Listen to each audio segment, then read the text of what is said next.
一寸光阴一寸金，我的名字是 Angeline， 用中文分享我的生命是我在这里的原因，立志成为一名全职创作者，关注我，帮我距离梦想更进一步。Hello， 大家好，欢迎来到 Simply Show My Life。那在外国2个月呢，终于要回国了。那我知道在2022年有很多朋友们都要出国，就是有出国的打算，所以呢，今天会跟大家分享搭 BTL返回国要注意些什么，跟要准备一些什么东西。36小时前。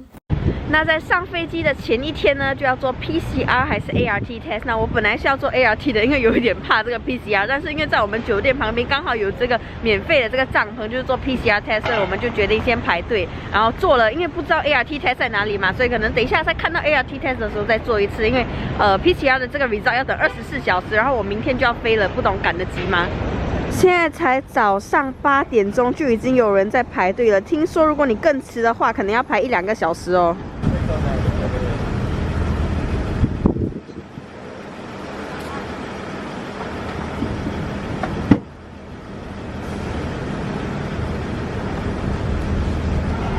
还好没有很低，我的很痛哎。我们在这个 Samuel 的公园呢，又找到多一个是做 ART 的，然后15分钟后就可以拿到检测结果了，所以现在要去做。这个 antigen 的检测是在一辆小白车旁边做的，跟我们刚才做的 PCR 有一点不同。这个是有一位工作人员在旁边指导，然后我们就自己做检测。2、3、4、5。做好后，把检测仪放进包装盒子里。工作人员叫我们15分钟后再回来，他会把检测结果告知我们。15分钟后，我们的 result 出来了。然后我们的 result 呢，它是给在这张小卡上面，就上面有写着 negative。但是呢，我们要在那个 airport 给他们看，需要有我们的 date of birth 还是 passport number。那这张卡没有，所以我们就拍了一个照，就是跟那个我们的 application form 拍照，那边有我们的 date of birth， 不知道可不可以用啦，可以试试看。14小时后。LabQ 只用了14小时就把检测结果用电邮的方式发给我们了。点进链接后就会出现这份报告，这个就是你们在机场要给工作人员看的证明，可以用 screenshot 也可以打印出来。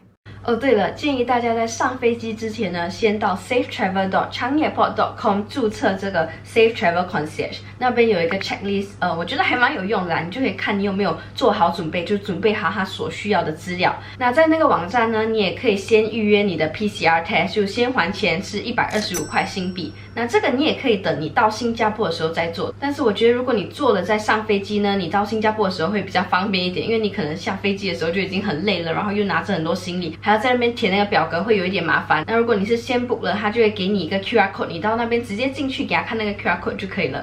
那还有多一件事需要做的呢，就是填你的新加坡入境卡跟 Health Declaration Form。那这个虽然你是新加坡公民，也是需要做的哦，就要到这个 eservices.ica.gov.sg/sg arrival card 在上面填写。那在上面呢，就会问你一些问题，就比如说你过去14天有没有去任何的国家，然后有没有确诊，还有没有跟有确诊的人有亲密的接触。我们是9点45的飞机，然后5点半就到这个机场了，但是排队排好长，我看起码应该要排差不多半个小时。这边有2个队伍，那边呢是transit的，然后另外一边有专门一个队是给我们搭 BTL flight 的。你这么坐人家的轮椅？是这样自己推？不是自己推，因为轮椅可以自己推完。这个是那个人来做 assistant 的。排了1个半小时，终于下一个就到我们了。他每一个人都查蛮久的，应该是查得很仔细。等一下到我的时候再看一下查了些什么，再跟大家分享。我们整个手续花了差不多10分钟，终于进来这个登机入口了。那它主要呢就是要看3样东西，第一个就是你的 PCR 或 ART 的检测结果，就是你在24小时前做的那个；第二个呢就是你的 Health Declaration， 还有第3个就是你的 Trace Together App， 它主要就是要看你的 Vaccination Status。那他们也问了2个问题，就是你过去14天有没有去任何其他的国家，还有没有任何这个疫情的症状。刚才我们也有问那个工作人员是否接受那个 ART 的检测报告，就是我们在路边自己做的那个。那他说因为那个报告呢，那个结果是手写的，所以如果你是新加坡公民，他们可能会接受，但是如果你是美国公民还是其他的公民的话，他们应该不会接受。所以我建议大家呢，就是不要冒这个险，还是去做 PCR test 比较好。因为在纽约呢，这个 PCR test 是到处都是，而且是免费的。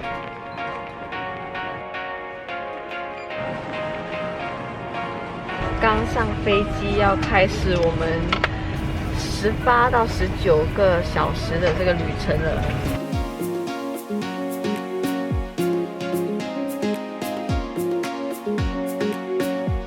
终于到家了。那因为刚才在机场呢，不能够停留太久，手里也拿着很多行李，所以没有时间好好的跟大家分享。那现在到家之后呢，就可以跟大家分享我在下了这个 VTL 旅游走廊的飞机之后呢，做的一些事情。那我们下飞机之后呢，就先办理这个入境手续，再提取行李。这两个是跟我们平常出国的时候没有什么分别的。但我们在拿了行李之后呢，就要做这个入境核酸检测 PCR test。在机场呢，有很多个告示牌跟工作人员跟你说要往哪里走，所以不要担心你下了飞机不知道去哪里。核酸检测是在我们出那个 terminal 旁边的一个白色帐篷举行的。虽然有很多人，但是还蛮快的，也不怎么需要等。整个手续从我一踏进这个帐篷到出来，我看差不多10分钟就做完了。那我们一进那个白色帐篷之后呢，就要给他看一个 QR 码跟我们的护照。那这个 QR 码是我们当时这个 PCR test 就是付款之后呢，那个网站提供的一个 QR 码。那在那边工作人员帮我们注册了之后呢，就到帐篷的后方做我们的核酸检测。刚刚做好那个 swab test， 然后他做的是那个喉咙跟鼻子，直接用一根那个棉签，然后放在我们的喉咙加放在我们的鼻子，感觉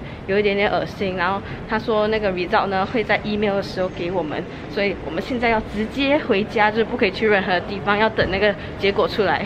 对，所以呢，我现在就要待在家里，但是我非常非常幸运，因为如果我再早一天回来呢，那我要做的事情就可多了。就比如说，我每一天呢都要做这个 ART test， 而且要把这个结果上传到他们的网站上面。那在第3天和第7天呢，还要到这个检测中心去做检测。但是现在新的规定呢，就是我接下来的7天，如果你要出门呢，才需要在家里做这个 ART 的检测。如果你不需要出门，就不用做，而且你的检测结果也不需要上传在网站上面。但是这个其实还蛮简单的，我最开心的就是不用去那个检测中心做，因为我们现在在家里如果自己做检测是很容易的，然后买那个 test kit 也比较便宜了。之前我买一个是要10块钱，现在差不多4块新币就能买到了。可是如果我们要去那个检测中心做呢，又要费时间，然后又要花更多的钱去做这个检测，所以非常幸运这个新制度在我回国的前一天执行了。那因为新加坡的规定呢一直在改变，所以我这个视频也只能给大家做一个参考。如果你是要出国还是要回国呢，记得在网上先查好最新的消息哦。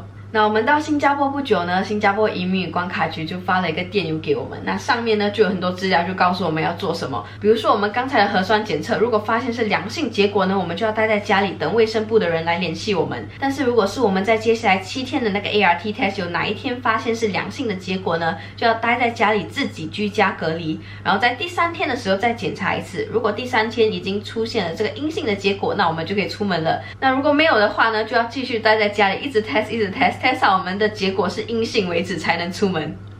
刚刚冲了个凉，就是从头到尾消毒了一遍，然后也吃好早餐了。今天我爸爸打包这个 roti prata 给我们，好久没有吃这个新加坡早餐了。那刚才在9点半的时候呢，他们已经用电邮的方式把这个核酸检测的结果发给我们了，效率还蛮高的，就4个小时结果就出来了。因为我们是早上差不多5点半的时候做那个 test， 然后现在9点半就 result 就出了。然后我的检测结果显示呢，就是阴性呢，就代表我现在已经是可以出门了。虽然说我是没有要出门啊，因为今天没有任何的活动，而且我还有很多行李，等一下要去收拾。那希望我今天的视频对大家有帮助。那如果你想要知道通过旅游走廊出国之前要准备什么东西呢？我在出国之前也有做一个视频跟大家分享，我可以查看这个视频。那我在国外过去的2个月呢，也拍了很多旅游视频，就有些是攻略啊，有些是 vlog。如果你们有兴趣的话呢，可以在我的主页查看哦。好，那我今天的视频就到这里，希望大家喜欢，我们下个视频再见。